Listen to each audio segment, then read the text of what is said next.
You're dealing with a nation that talks about genocide, that talks about Israel being a one-bomb state.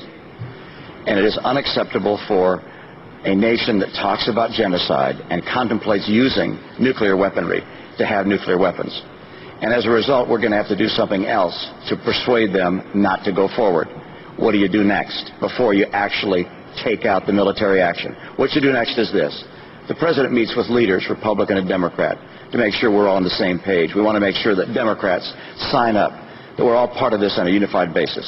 Number two, well, my experience is being able to build consensus, and I'm not going to take that. I believe good Democrats love America just like good Republicans, and I'll find a way to get us to work together. Number two, you meet with our allies around the world and make sure we're on the same page on this. Number three, you work with the people on the Arabian Peninsula, and you say to them, we want you to put some pressure on people like China, like Saudi Arabia. They depend on your oil. We want you to put pressure on China to also be part of this. Now we take the military option off the table. We hold it in our hand.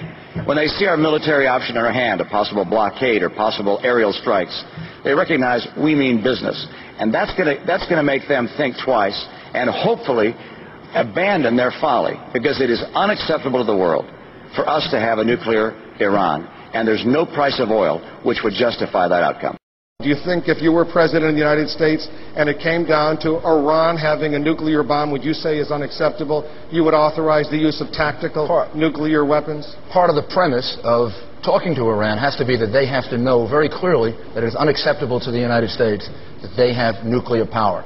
I think it could be done with conventional weapons, but you can't rule out anything, and you shouldn't take any option off the table. And during the debate the other night, the Democrats seem to be back in the 1990s. They don't seem to have gotten beyond the Cold War. Iran is a threat, a nuclear threat, not just because they can deliver a nuclear warhead with missiles. They're a nuclear threat because they are the biggest state sponsor of terrorism, and they can hand nuclear materials to terrorists.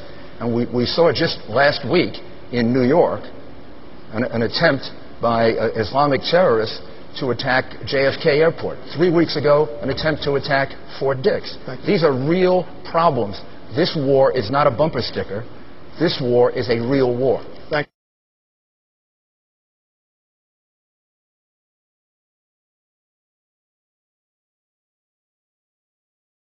Once Iran goes nuclear, other nations in the Middle East will go nuclear, making Israel's neighborhood much more volatile. Senator, doesn't Israel have nuclear weapons, and doesn't that create volatility? And doesn't it cause resentment? That's part one. Doesn't Israel's possession cause volatility?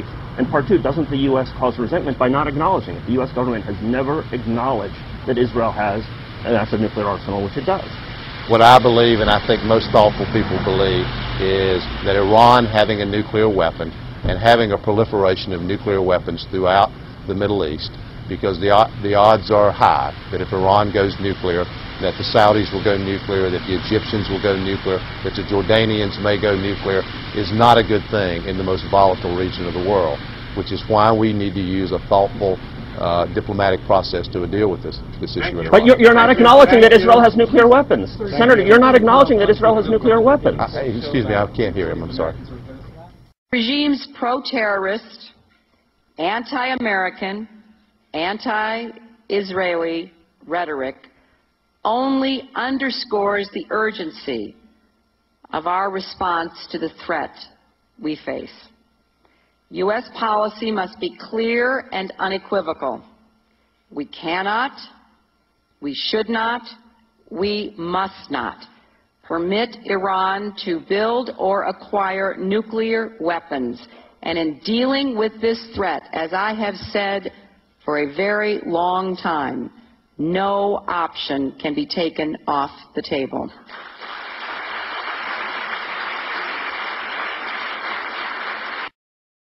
I have to go back on this issue of terrorism. We have genuine enemies out there that have to be hunted down. Networks have to be dismantled. There is no contradiction between us intelligently using our military and in some cases lethal force to take out terrorists, and at the same time building the sort of alliances and trust around the world that has been so lacking over the last 6 years. And that, I think, is going to be one of the most important issues that the next president is going to have to do, is to repair the kinds of challenges that we face. Because you raised your hand, Senator Kucinich, 30 seconds for a rebuttal. My good friend, Senator Obama, that's a very provocative statement. You previously said that all options are on the table with respect to Iran. And I think that it's important for people to reflect on the real meaning of that you're setting the stage for another war. I think it's important that we move away from global warring and global warring. And the connection is oil. We're in Iraq for oil. We're looking at attacking Iran for oil. And until we change our international policies, which quit using war as an instrument of policy and change our energy policies, we will continue to repeat this sorry cycle. Congressman, thank you. Time has expired. Senator Obama, 30. I know I just got some time, but I want to respond to this. I think it would be a profound mistake for us to initiate a war with Iran. But have no doubt, Iran possessing nuclear weapons will be a major threat to us and to the region. I understand that, but they're in the process of developing it. And I don't think that's disputed by any expert. They are the largest state sponsor of terrorism. It is disputed Hezbollah and Hamas. It is disputed. And there is no contradiction, Dennis, between... Let me finish. There is no contradiction between us taking seriously the need, as you do, to want to strengthen our alliances around the world.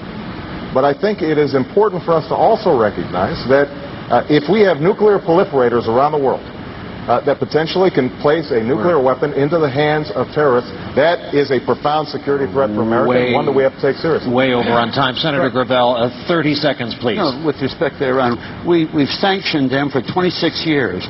We scared the bejesus out of them when the president says they're evil. Well, you know something?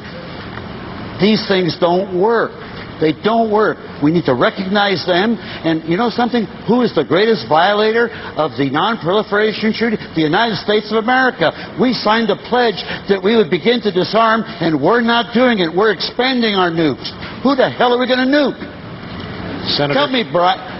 Barack? Who are you want to nuke? I'm not planning to nuke anybody right now, Mike. I promise you. Good. We're safe for a while.